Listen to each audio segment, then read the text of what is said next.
कभी किसी को कमजोर मत समझो, क्योंकि अक्सर सोने के आभूषण लोहे की तिजोरी में रखे जाते हैं। तो नमस्कार मेरे प्यारे प्यारे बच्चों, आप सबका हार्दिक हार्दिक स्वागत, अभिनंदन। बेटा, आज मैं आपको एक कहानी के माध्यम से बताना चाहती हूँ कि जो भी व्यक्ति अपने कर्म को ईमानदारी से करता है, वही भगवान के प्रति उसकी सच्ची भक्ति, श्रद्धा और आराधना होती है। एक बार नारद जी भगवान विष्णु के पास बैकुंठ लोक में गए।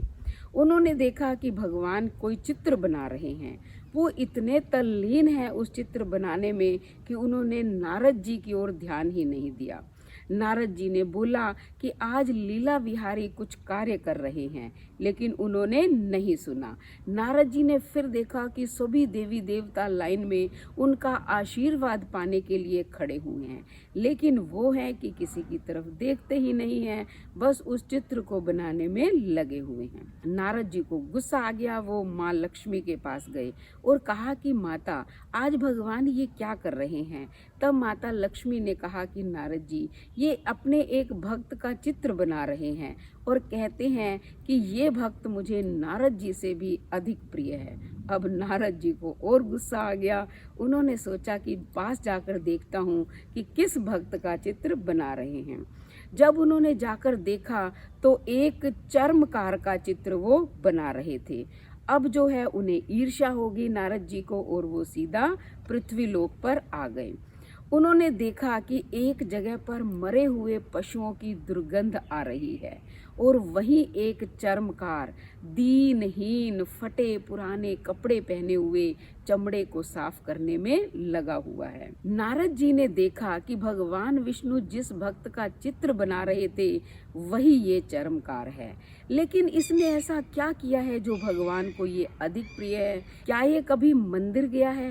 क्या इसने कभी पूजा आराधना की है? अब उनको और गुस्सा आ गया और उन्होंने श्राप देने के लिए हाथ उठाया। जैसे ही हाथ उठाया, माता लक्ष्मी ने नारद जी का हाथ पकड़ लिया। कहा कि नारद जी, श्राप देने से पहले इस चर्मकार के कार्य का उपसंहार तो देख लीजिए। तब नारद जी रुक गए।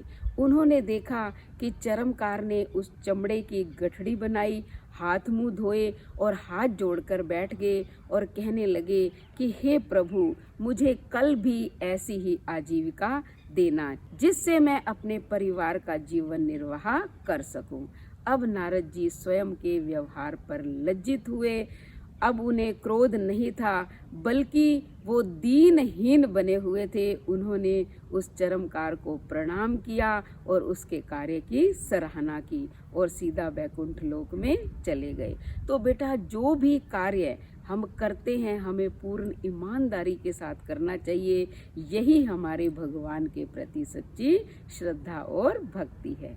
तो अगर कहानी पसंद आई तो चैनल को सब्सक्राइब करें, लाइक और शेयर करें, कमेंट करें और बेल आइकन के बटन को दबाएं, ताकि अगली कहानी का नोटिफिकेशन सबसे पहले आपको मिले। धन्यवाद।